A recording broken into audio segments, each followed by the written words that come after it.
Hello, and welcome to the latest episode of the Net Report podcast. Today, Chris, it's finals preview. Yep, we're The finally here. Boston Celtics. Shut up. You're not here. The Celtics are here. The Oh, Boston okay. Celtics are here, and they face off against the Dallas wannabe Mavericks. Celtics and 5. Let's go right into the analysis. Chris. Banner 18's coming home. All right, so So excited. someone's very confident, and this is either gonna look really bad in a couple weeks or really good. Before I give my pick, Is gonna have me as their poster child. before I go into my pick and my analysis, I do wanna hear why you think Celtics in 5, and if that's your actual pick. My excited pick is Celtics in 5. My Excited. analysis pick is Celtics in 6. Okay. Similar, and I'll say Celtics in 6 for this. I'll give Kyrie a game. I'll give Luka a game.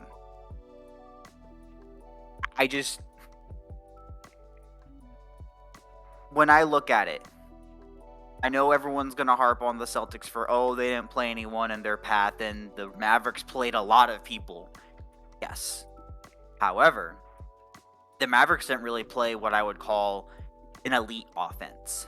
They played the Suns. No. The Clippers. They played the Clippers. There you Wow. go. Without I'm Kawhi, tired, it's been guys. that I'm long. sorry. I know.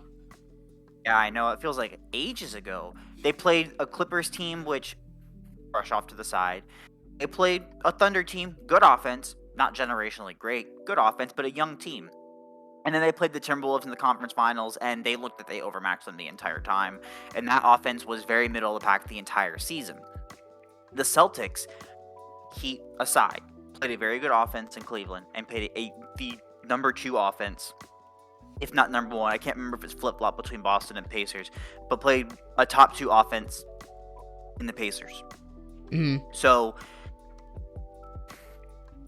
on the flip side of that, I don't see a way where the Mavericks are going to defend for a 7-game series the Boston Celtics, who appear to be getting back Kristaps Porzingis for Game 1. And he's kind of like the key cog in all of that. Without him, you're going to run into kind of the things we saw Boston struggle with in the semis and conference finals. People are going to attack Al Horford a lot more. If he's not hitting those threes, he's going to get exposed a little bit. Put Porzingis back in the starting role, have Horford come off the bench for that 20-25 minute a night kind of like reserve, just get you some buckets from the corner 3 role for him. I don't know I genuinely don't know what the Mavericks can do. I think as much as we praise PJ Washington this playoff run, I'm going to make kind of like, I don't know how you want to call it. I'm going to kind of make a wild take. I think he's going to get absolutely killed defensively in this coming series.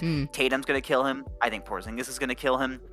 I think he's going to get exposed big time on his defense. And if his shots aren't falling in these finals, we're going to be like, oh my God, PJ Washington, like, what the heck are you doing?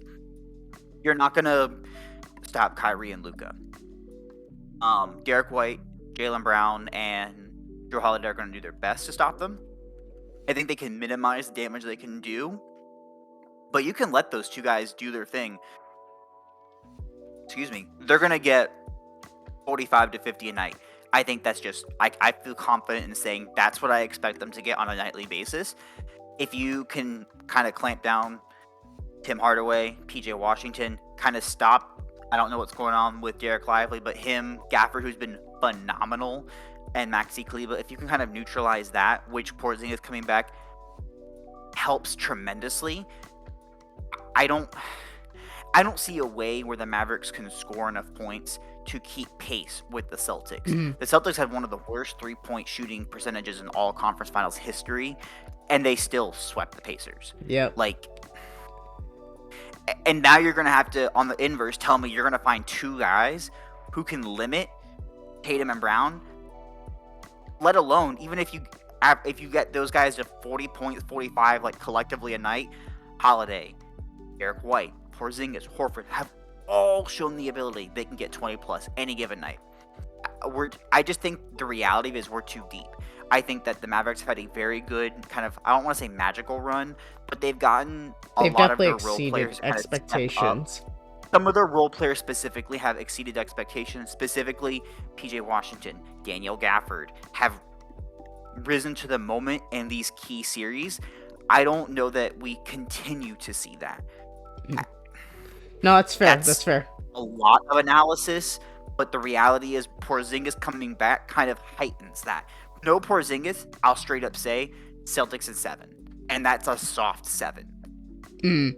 But with Porzingis, even if he's mostly healthy in game 1 and kind of a little rusty, I just don't see a way with all cylinders firing with that starting 5. There's no way that they can stop our 3-point percentage. Like the volume of which we're going to shoot 3-pointers, I think is going to be astronomical.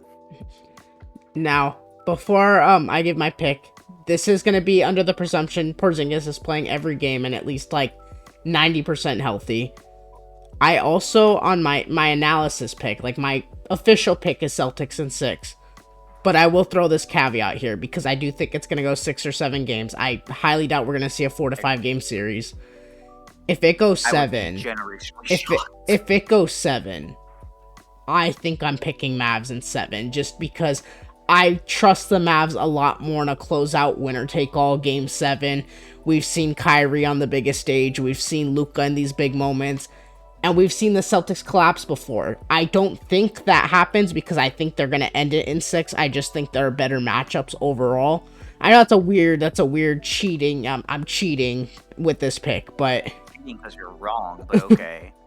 But I just don't... Tatum has dropped a 50 bomb in a winner-go-home No, and that's 6. fair. I'm just talking about, in general, the rest of the team. Like, their track record's not as great as you would want to see. Different.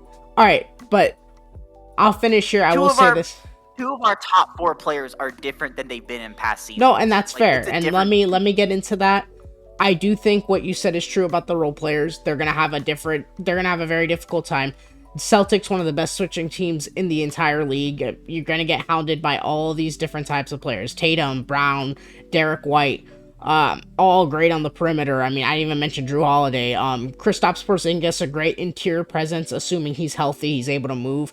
And I think a lot of that's Porzingis, I think, and just the amount of switching is gonna kind of help not neutralize the bigs, but like they're not gonna get as easy looks as they did against the Timberwolves. They're not gonna be feasting. You're not gonna see Gafford go 6 for 6 every game. You're not gonna see Lively, if healthy, which we're all hoping, just lob after lob. You're not going to see that with a team like Boston that can switch and is very quick to the ball. I think, like you said, they're not going to stop Luka. They're not going to stop Kyrie.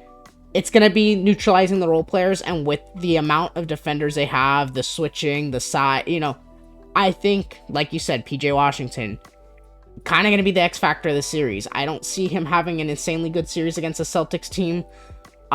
Tim Hardaway Jr., another guy. I don't really see Jaden Hardy cooking like that. So it's really going to be up to those role players. And that's why I say... Jaden Hardy cooks, I think I'll tear my hair out.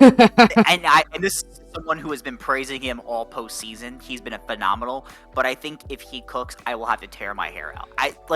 You're right. People like that in PJ Washington, they're not going to see as many open looks, I think. Mm-hmm. And it's crazy to think about because they were just playing against the best defense in all of basketball. Like, the Celtics aren't nearly as good of a defense as the Wolves were.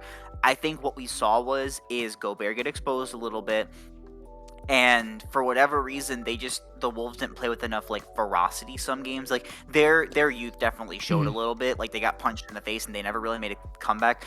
I don't see the Celtics getting blown out like that in a finals game. Not this team specifically. And their offense is top tier. You're not going to shut Boston out. I mean, even if they have just a horrid game from 3 like they did against the Pacers, they're still going to score their points. I expect Tatum and Brown, honestly, I trust them more as a duo. No disrespect to Anthony Edwards and Cat, but we've seen Cat stink the bed in the playoffs. We've seen Anthony Edwards is only 22. I trust them, and then you're adding on Porzingis, Derek White, who shows up for playoff games. Derek White is him. There's just too much scoring on this team to where it's not going to be like that Timberwolves series. It's going to be It's gonna be a No, dogfight. and like the thing with that Timberwolves series, if Cat hits an extra 3 every now and then in those first couple games, we're talking about a game 6 or 7 in that series. Mm-hmm. So like it was really, really close those first couple games. Granted, they still lost in 5. Like the Mavs still shut them out in 5. But like we're talking about Cat hitting an extra 3 or 2 in those first 2 games specifically. It's a whole different series, and we're talking about having a whole different conversation. Mm-hmm. I also like the Celtics have been here, and I think that there is a more. I don't think that there's more of a hunger on either side. I think the Mavs are equally as hungry as the Celtics. I think more so what you have is the Celtics have been to the finals with a huge chip on their shoulder. Best offense, best defense in the league that year. They were incredible that year with that Marcus Smart, Rob Williams Celtics team. Mm-hmm. This year, like we've been like they're very humble about it. Like, hey, we've been here, we've done that, we've had the experience of the finals. Granted, Kyrie has too, but they don't have that. Like, even though they've been here, they don't really have that chip on the shoulder, like where they're bragging about it. They're like, they know what it means. Like, they're not taking it for granted from all the press that I've seen of them, the way that they kind of like are acting, like they're taking this seriously, and I think that's huge. Like, not getting caught up in the moment. Like, this is a big deal. Like, and I think there's a lot more pressure on the Celtics to win this than there is the 100%. Mavs. 100%. It's it's not even close. the fallout It will really be isn't. astronomical if the Celtics lose this, especially I after the disagree. path and I don't know, I media disagree fallout. in Not trade wise, Okay, maybe. hold on. Okay, fine. Media fallout, but the Celtics would win in 4, and the media would still find a way to be like, oh well, they should have done it in 3. Like, the media hates the Celtics, just so everyone listening knows. ESPN has become a cancer to our society, with their awful analysis. But media fallout, sure, but like actual trade fallout, I disagree. Now, I will say, like I said, it's a weird pick, Celtics in 6, but if it goes 7, I'm leaning towards Mavericks. But like you said, we talked about last series, Pacers, they finished games off. It's against a team they probably should be beating, like, by a little bit more, but you're at least seeing good signs there. So I'm not saying that I can't see both these teams pull it off in a game 7 in clutch time. It's just, man, that Mavericks team, and we saw it in the Timberwolves games, in the clutch moments, it is so hard to stop this team bucket for bucket.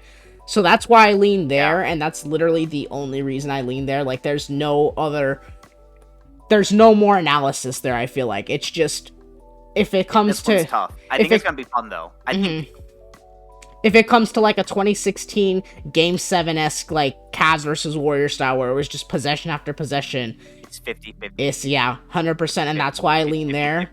But I'm it's almost going to be a fun scared series. of that because anytime Luka touches the ball in those situations, I'm like, he's going to make a 3/4 court shot to win the game, and I'll cry. That he'll Like, make I the right expect read or that- something. It's scary. Yeah.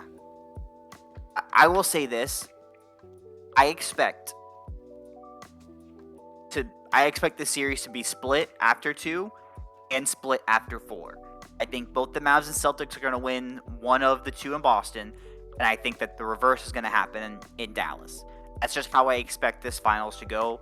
I don't see Boston going up 2-0 and then losing the next 2 in Dallas. I think they'll split, whether that's Dallas takes game 1 or Boston 2. I don't know. I think Boston takes game 1 pretty easily just because they've had more time off. Jason Not a Kidd lot also more, but does a lot of weird experimental rotations in game 1, I've noticed, and like, I think in the conference finals, he had like 10 players playing in game 1 of the conference finals. So, I mean, that could be game 1 right there. So, we'll see with that. Yeah, I think that I don't think we're going to have a clear idea of who's taking this after 4. I think it's going to be split 2-2 after 4. That's just how I think this series is going to go. And then I think 5 and 6 is kind of where the series is going to be won. But we will be trying to provide a game-by-game analysis post-game as much as we can. But please, let us know in the comments below, what do you think the series pick is? If you pick Mavs in 4, I'm unsubscribing and blocking you from all social media. Just kidding. not kidding. But please, Celtics, please, I'm begging you, You just win man, this for Al Horford. for your Celtics Please, fans' sake. just Oh win my this for Al goodness. Horford. Win this for Al. He's old. Let him win this and retire, please. But as always, thank you for tuning in and watching. Let us know your finals picks down in the comment section below. Please comment it. It's great for the algorithm. On the spot question. Finals MVP. I mean, I call it. The funny guy in me wants to put $1 on Derek White, but if I'm gonna pick Celtics in 6, then it's got to be Tatum. I just don't see how it's not Tatum. But Mavericks win, it's obviously Luka. But Derek White's a fun dark horse for Finals MVP. Bro, the discourse if Jaylen Brown won it would be really bad. It'd be pretty bad. I mean, I would have to take a social media cleanse. Like, I legitimately would. I mean, it'd be as bad as it was for Curry in, like, 2015 and 2017, where it was like, he can't get a Finals MVP, yada, yada, yada. Like, it was bad for him. Like, that matters. They won the chip. Who cares? And honestly, he probably should have won it in 2015, too. But, you know. Okay, he got it after. He got it in 2022. The most important one, high key. He didn't deserve it in 2022 is the funny thing. Andrew Wiggins 100% deserved it that year. That is very, very spicy and bold, but okay. I mean, don't agree with that one, but you do you. I mean, he single-handedly shut down Jason Tatum. I mean, that's all I'm gonna say. If we're gonna give it to there's Iggy, more to that. Yeah, but I never agreed with giving it to Iggy, so there's that. I'm just saying, if we're gonna give it to Iggy, I'm not following by those Alright, so we're getting off topic here. As always, thank you for tuning in. As always, I'm Chris. Let us know your comments. Let us know. Oh my God. Let us know your finals picks down below. As always, thank you for tuning Williams, in. Finals MVP. Yes, he wins. I mean, no, he's a loser regardless. But does he get a ring if the Mavs win? Yes, he does. He 100% does. The Celtics should give him one anyways. We love Grant here. Heart Grant. As always, thank you for tuning in. Hit that like and subscribe button if you enjoy the content to stay up to date with our new content. Have a good one.